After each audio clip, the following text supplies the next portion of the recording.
Greetings, ladies and gentlemen of the internet. I am Speedy4, and today is Christmas, the most joyous of holidays, and a time to remember the most important things in life. You mean the cool stuff? No, you silly girl. I'm talking about being with your friends and family, as well as showing goodwill toward your fellow man. Ian? Yes, I know. You're a girl and a dragon. You know what I meant. But let us not fight. Let us get into the main focus of the video today. But first, segue time! Christmas Day. Again, like I've said in both my All of the Other Reindeer video from last year, and in my Halloween speed paint video, that Christmas is my favorite holiday. But whenever Christmas, or more realistically, December is around the corner, you'll hear the typical but not entirely unwelcomed Christmas music. Be it the traditional music like Joy to the World or God Rest Ye Merry Gentlemen, or more classic stuff like Run Run Rudolph or Jingle Bell Rock, or more modern stuff like Last Christmas or All I Want for Christmas is You.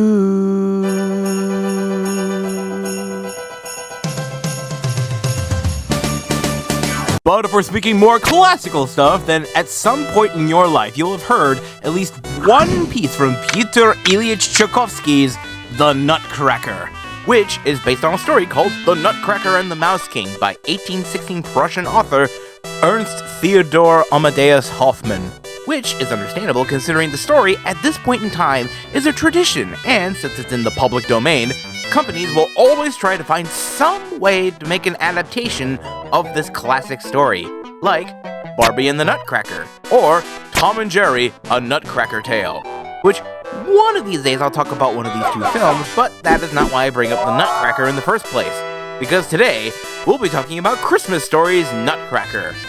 Christmas Stories Nutcracker is a hidden object adventure game developed by Elephant Games and published by Big Fish Games on December 25th of 2012.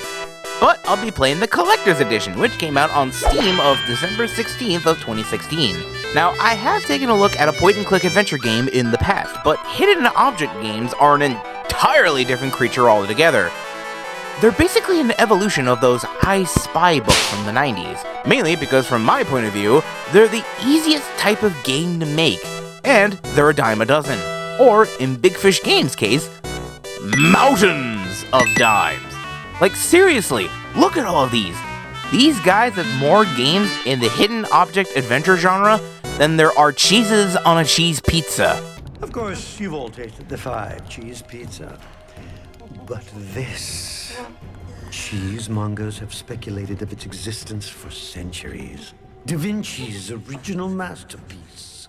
I submit to you. 99 formaggio. The 99 cheese pizza.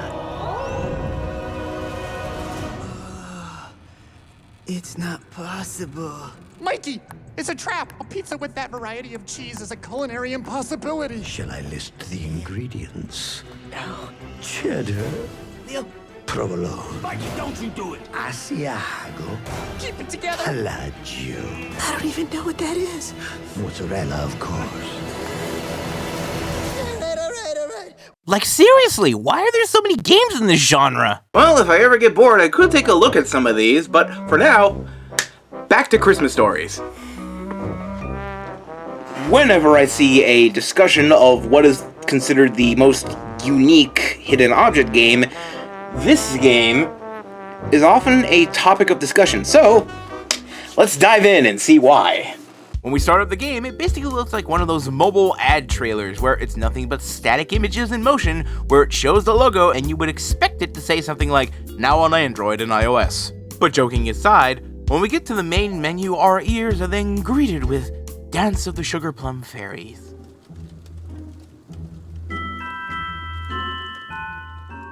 And we get to name our profile. But for this review, we are Pringles. Sour cream and onion are my favorite. We then get to pick from a trio of difficulty options to play.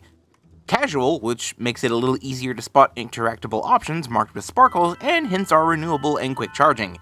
Advanced, which removes the sparkles and hints take longer to recharge. And Hardcore, which has no sparkles, no hints, and you can't use the in-game minimap to skip around to certain locations. Now, I know that I said in my last video that I was a glutton for punishment, but that is not always the case, and I actually want to get this video done on time, so I'm just gonna pick casual mode, so for now. We start the game and we control our voiceless, anonymous protagonist, who has been invited to the Royal Christmas Ball. We then get prompted to use a quick tutorial, which we happily accept, and it basically talks you through the gameplay, where we must look around various scenes for interactable items, where we can find objects we can use for puzzle solving, but mainly to also look for scenes where we must find a list of items. And the items that are blue means they require an action to make them complete, like stitching up a baseball or eating an apple to get an apple core. And these are basically the backbone of the game. However, you must be wondering why I even think of playing this game in the first place. Well, on the surface, it looks like a jolly Christmas adventure where we need to find hidden items, but you'll quickly realize that there's more going on the moment you interact with the doorman here.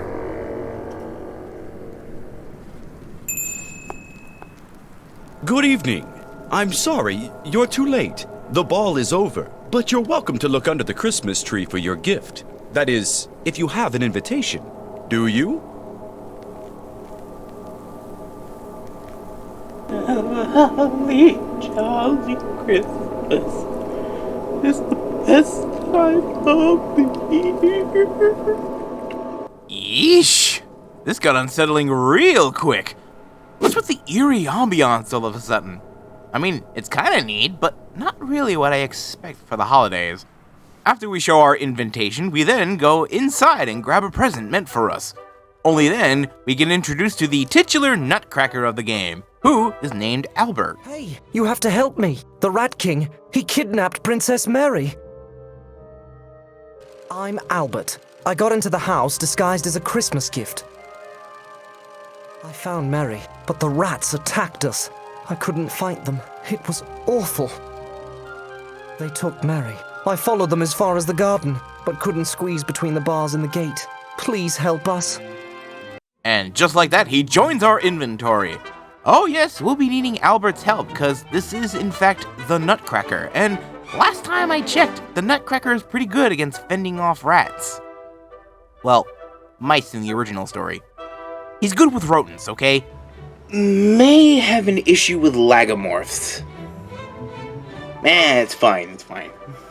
Now obviously, this is an adaptation of the original story, so it's not going to be one-to-one. But what this game does offer is pretty good. You also get to see the weirdness right away the moment we take a shield piece off this door handle. I guess they didn't think it was important to decorate the door. Come any closer and you'll be my next snack. Door, I appreciate the work you do, and you're one of the better entryways in this house, and I appreciate you. Okay! This certainly got very surreal, and I like that. In addition to looking around for hidden object scenes to find items to progress the story, you'll also come across more traditional standalone puzzles, many of which are logic-based and rely on trial and error problem solving. But on the easiest difficulty, there's a skip button, which lets you skip a puzzle entirely, but honestly, I only did it for one puzzle, and I'll get into why later in the video, but honestly, I like these puzzles. They're pretty fun to figure out, and some of them are physics-based, like this one where we need to balance a bunch of weights to affect how far our catapult can launch the ball to push red buttons and destroy the castle walls.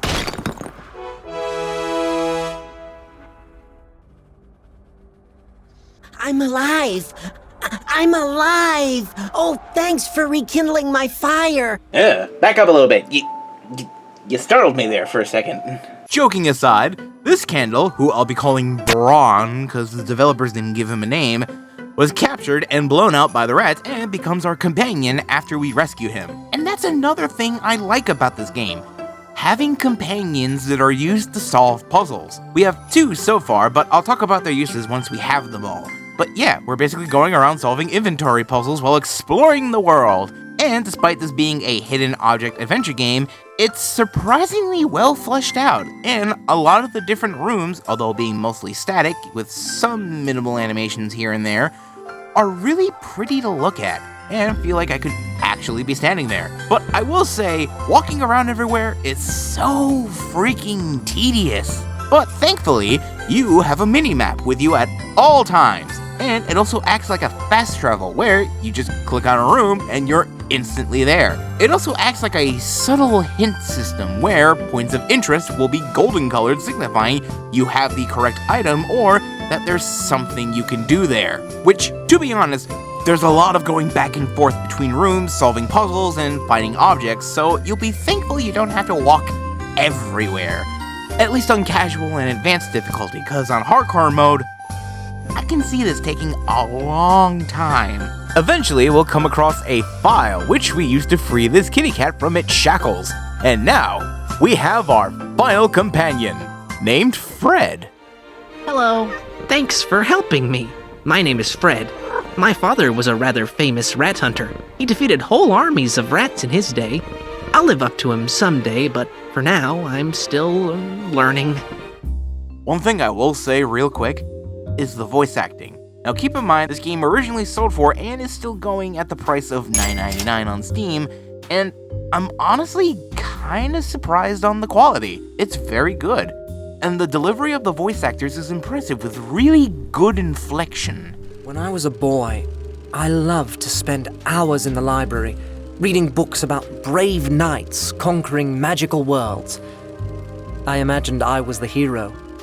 As a girl, Mary loved to read too. Her favorite stories always had happy endings. Yeah, it's pretty good. And to the voice actors who worked on this, you have earned my applause. Let's actually talk about the companions now.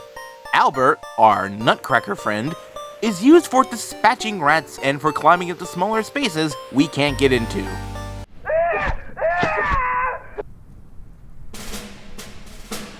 Ron, our candlestick, is used for lighting fires and melting snow and ice, so he's pretty dang useful, cause fire. And finally, Fred the cat. He's used to reach items up in high spaces, either by climbing up there, swinging on a grappling hook, or just knocking stuff down with said grappling hook, which I really like. It adds a whole other layer of complexity, which keeps the gameplay from growing stale. Christmas Story's Nutcracker is a surprisingly high-quality title that's more of a point-and-click adventure game first, and being a hidden object adventure game second. Also, the amount of puzzles and items you have to deal with isn't too overwhelming, and is properly spaced out to keep the game and story at a stable pace and providing a steady stream of challenges for you to complete, so you're never overloaded with puzzles and items to deal with. So that's good and all, but this is called Christmas Stories. So, what's the story? Well, sit tight, cause I'm about to get into it. And there'll be some spoiler stuff along the way, but don't worry. I'll be sure to preface spoiler stuff when it gets real juicy. Like a holiday ham. So Albert first mentions how the Rat King attacked Mary's dollhouse because he wants the princess all to himself. And after solving a bunch of puzzles and getting a bunch of items and putting them in their proper place, we find Mary in a cage out in the garden. We also get a small little paper doll theater explaining how Mary tried to escape from the rats before being turned into a doll. Eventually, we manage to get to Mary, but the Rat King shows up with his rat army. And as quickly as they appeared, they're gone when the flames die down. And bust up our Nutcracker! Hey, not cool! Nutcrackers are expensive these days. So eventually, after solving more puzzles, we find some glue and fix up our friend Albert. And now, the real juicy stuff begins. But not holiday ham juicy. We come to a crossroads where we can see the rats marching onto what appears to be a castle. We try to follow them, but the door is locked. So we have to go the other way and do some more puzzles and hidden object searching. Eventually, we find some gears and lower a drawbridge, and now we're in a vast field, where now we have to find a way to get into the log cabin, which we need to hunt down 4 different ingots of gold, silver, bronze, and moon metal. So, titanium then. Oh yeah, there's titanium on the moon. You can look it up. Which we melt down into stars and place them on a lock so we can free this dog.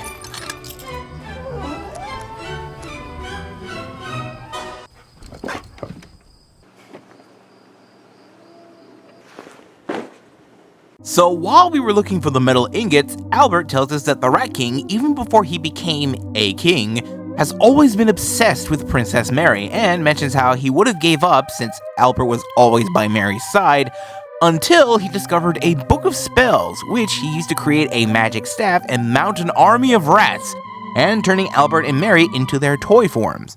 We then use our dog friend to scare off a rat on a wolf, and now we have access to the log cabin. And once inside, Albert tells us that when the rats tried to kill him, he managed to escape and run away, until meeting a weird-looking cat telling him that this curse can be broken, but he had to find Mary before midnight. Midnight? Why is it always midnight? And at this point, you'll be finding pieces to puzzles in the beginning, which means it's time for every gamer's favorite thing, backtracking! Yep, like I stated previously, you'll be doing a lot of running back and forth between puzzles, which will either give you a new item or a new hidden object scene to complete.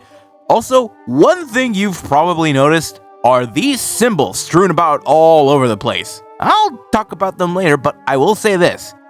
They're related to items. One thing I will talk about is how 68.4% of you people watching this aren't subscribed to the channel. First of all, come on. Clearly like watching these videos, and you want to see more of it, so why not just subscribe to the channel? Also, it's the holidays! Show some of that compassion the season is best known for. Plus, you subscribing is the perfect gift. It's free, and my content automatically appears in your YouTube feed. Like that. So consider subscribing. I would love to go on this YouTube adventure with you. But getting back on track here, let's actually talk about the choice in music, or the lack thereof.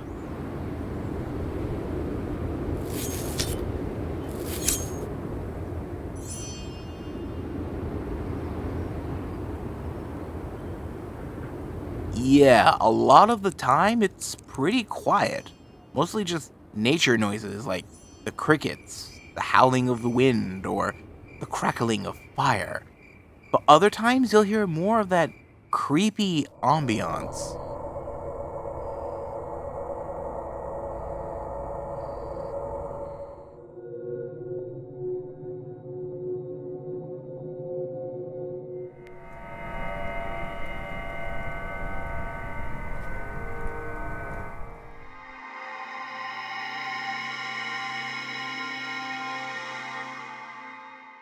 Yeah, it's kinda out of place, but I kinda like it.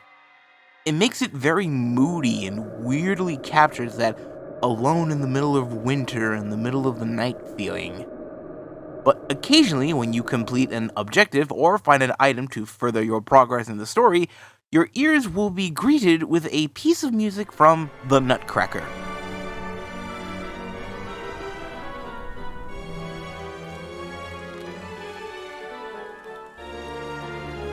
Eventually, we find all the pieces to this puzzle where we have to arrange animals so that they line up on the food chain from prey to apex predator.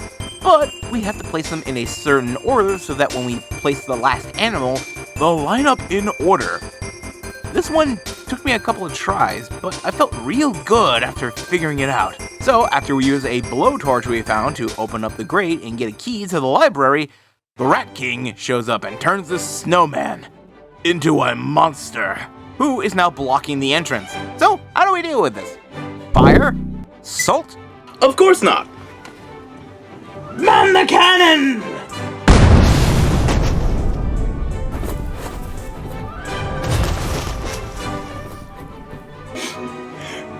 Tchaikovsky would be so proud. After dealing with the snowman and some more hidden object scenes, we now use the key to unlock the door to the library. We also do some more hidden object scenes, and we come across a magic brush! Ooh, I can finally talk about the special items! On your hidden object journey, you'll come across special items that have more than one use. The places they're used for are often marked with some kind of icon. There's a total of 3 of these special items.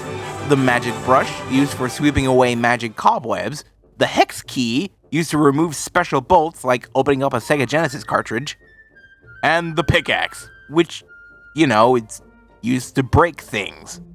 And what's cool about them is that you'll remember seeing the icons for them on your travels. Once you have the item, you're immediately like, oh, I have the thing for this. I can do this now. It's weirdly satisfying. Eventually, we'll get into a new rule. The fun.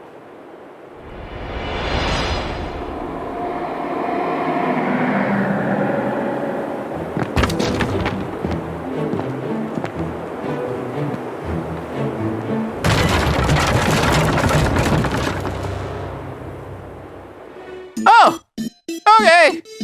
Magical floating stones. Why not? Yeah, it's at this point where everything goes off the rails. I'm skipping forward a tiny bit just to showcase how ridiculous it can get. At some point, we have to take out a golem with an anti-gravity hammer after our protagonist mentions when trying to pick up the hammer, "It's too heavy. If only I could reverse gravity." What even is this? Art. That's what this is. Art. Eventually, Albert starts talking about the origins of the Rat King. Hey, remember that juicy holiday ham I mentioned previously? Well, this is where spoilers are gonna pop up. So, if you don't want to hear this, skip to right about here. I'll give you a few seconds to skip. We good? Okay then. So, a long time ago, the Rat King was just an ordinary lab rat who once belonged to a man named Argus, who was tasked by the royal family to figure out the formula for the Philosopher's Stone, or, as this game calls it, the Sorcerer's Stone. Yeesh, this is like Harry Potter all over again. Oh yeah, did you know that in the UK, both the first book and movie had the original subtitle, The Philosopher's Stone? Meanwhile, over here in America, we got The Sorcerer's Stone. And this was mainly because Scholastic, the book's American publisher at the time, thought American children wouldn't want to read a book with philosopher in the title due to it sounding archaic.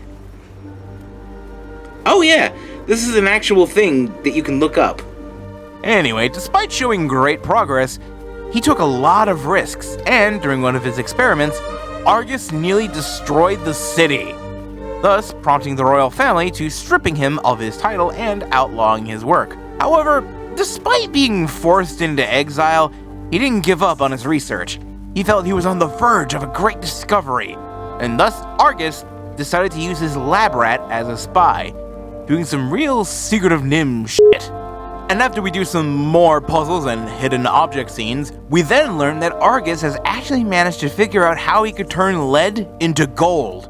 But the substance was chemically unstable, and a small drop landed on his skin, and, like King Midas before him, he turned himself into gold, leaving his lab rat all alone with nowhere to go.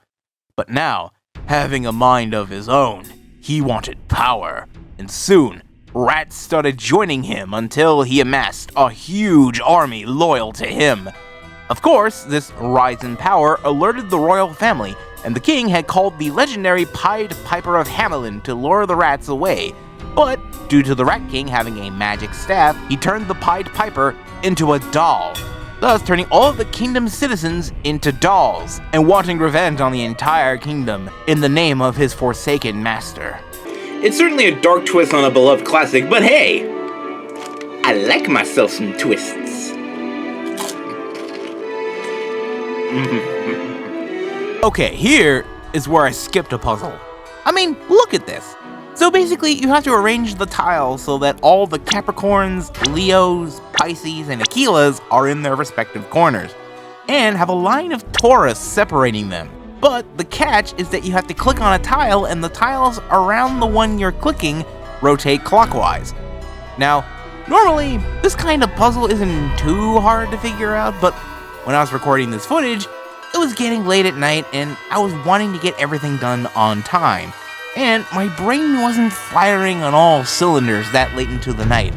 Plus, I solved a much harder puzzle earlier in the day, so I just gave myself a freebie and skipped this one puzzle.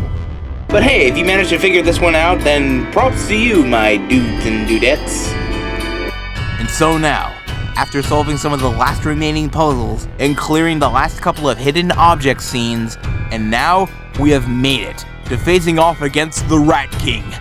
But we need to outfit Albert in a suit of armor, cause a giant skeleton of a Josefa Targiza Monesi with wings and somehow breathing fire. Cause again, why not? And so we actually have to go around looking for the tools we need to outfit Albert in our armor, which are easy to find, and now we have to actually put a suit of armor on Albert. Or rather, we have all the suit parts we need, but I will say this one section is a little finicky. But now, Albert is looking like a proper knight. So this is it, the final confrontation. Albert rushes in, blocking fire from the fire-breathing skeleton, and...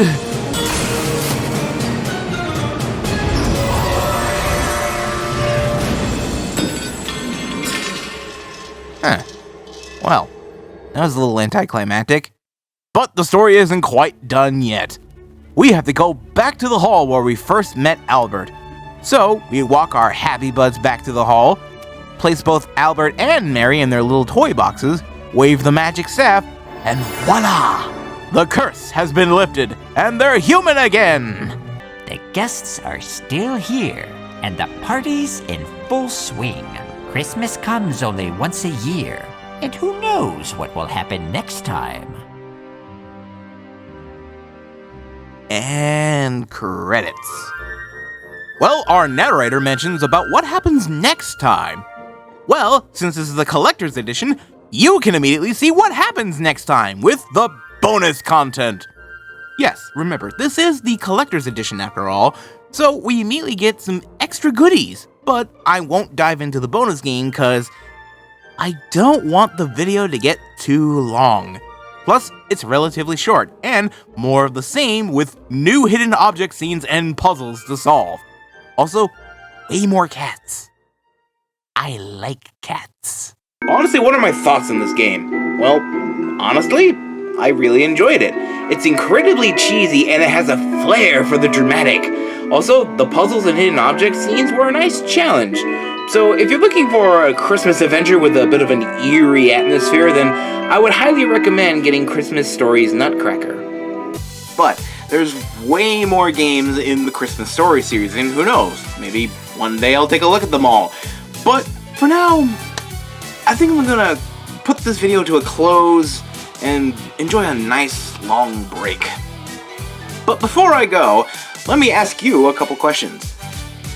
Did you like this video? Would you like to see more videos like this in the future? Do you want to see future videos before they come out?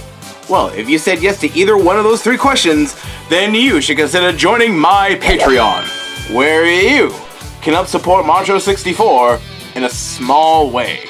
We have the $1 tier, where you'll get your name at the end of the credits, as well as access to special channels in the official ModTro64 Discord.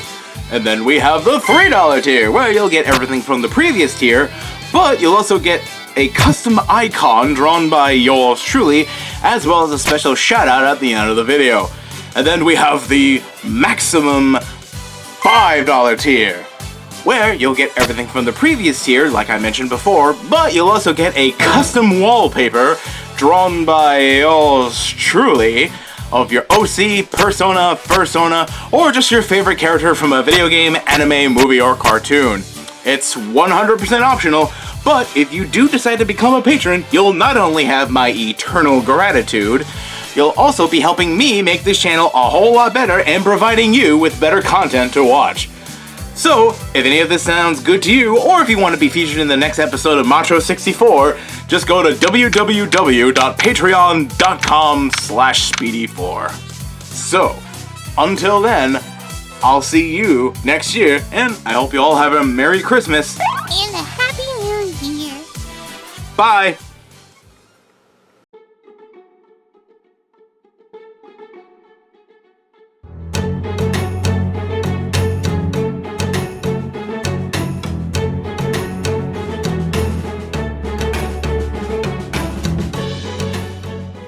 Thank you so much for watching. And thank you to any artists for drawing my cute mascot, Arrow the Dragon. I love seeing her drawn in other people's styles. It just makes my day. But if you like this video, consider giving it a like. And while you're at it, why not hit that subscribe button down there? That way, anytime I make a new episode of ModTro64 or do any fun miscellaneous videos, they'll be in your subscription feed. Also, why not also consider hitting the notification bell? That way, you'll be notified the moment I post a new video. Also, don't forget to check out my Patreon, or if you want some merch, then feel free to check out my TeePublic, Redbubble, and Displate stores. I make cool designs based on pop culture, and I even make some original designs. So, if you want to get a cool shirt out of it, or have some art done by yours truly, then consider checking out my online store. You'll not only get something super cool, but you'll also be supporting an artist on his quest of making a fun show on YouTube. But before we wrap up this video, it's time to thank the patrons! A special thank you to my $3 patron, Lori. I still think that icon is adorable, but at this point I can't tell if it's either a fox or a corgi. Which, either one would be really cute. And a massive thank you to my $5 patron, Callus Vallis, the champion of anime waifus and Smash. Your support is super appreciated. I wonder if anyone has noticed Sans and the crewmate in the bottom left corner. And another massive thank you to my $5 patron, Veruca Wanoa, Gamer Princess of Terraria. Your support is also appreciated. I like the little Arrow and Kirby figurines you got back there. It's real cute. Also, playing Metal Gear Solid on PS1? Nice. So, with that said, thank you so much for watching. I hope you all have a Merry Christmas and a Happy Holidays to you all. I hope you all stay safe, and until next time, I'll see you later.